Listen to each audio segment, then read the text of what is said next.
ninkan irsaaqad uu sameelaha waxa laf dhungasho ku noqotay TV-dan Soomaalida guys rigoorada ninka agtaalsu uga faa'iideysto fuusadan ila riixa fariina raba inaan gaarsiiyo qaybta commentiga ka waa Umar ama repost u dhaha Umarow rigoora ku agtaal walaalkii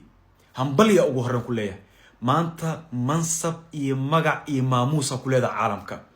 laakiin iyo TV-dan astaan iyo Goal FM iyo SNTV Shabeelle iyo Dalsan iyo waxaan ma u goys waa ogahay maanta wareysii ka rabaan qaarkoodna inay ka qaadeen laga yaabaa hadda kilibada yar ka soo dhaweyntii iyo muxuu ahaa istaadiyo Muqdisho codadkii aad duubtay iyo ay ka qaadeen ay Facebookida kula soo ordeen si views u helaan irsaaqad kullu kuma helin adduunkiyo idil waa qaateen af Soomaaliga Ingiriis ka dhigteen waa ka qadiyay adana laga raba inaa ka qadiis brotherkay wixii qeero iyo wadanimo ah u daa annaga iyo Soomaalidan u daa hadda wax fiican asameys oo ah in inta ugu badan ay isxakameysay waana tan ay ku dishay dawladdan Trump iyo xulufadiis adduunkana tustay in laga gardaray hambaliya ku leeyahay brotherkay sameyso gudi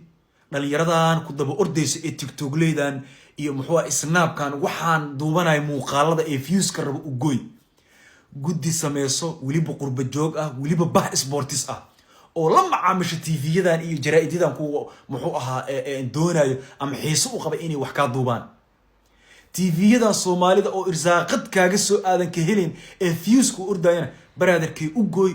u soo noqo kuwan hadii even aad wareysi siinaysid bil kadib la shaqeyso beesha caalamka ee aad ku xiiseynayso in muxuu ahaa ay muuqaalka helaan jaaniskan adduunku waa raadiyaan caalamka oo idil way raadiyaan waana tan 24 hour iyo millions ku sameeyaan waxaana ku rajeynaa fariintan inay ku soo gaari doonto kana faa'iideyso doontid meediyahan ka dhuuma doontid jooji Facebook iyo TikTok iyo qoraaladan aad soo dhigayso jooji waqtigaaga ugu badan gali caalamkan magacaan iyo mansabkan iyo maamuuskan ah heshay qaabka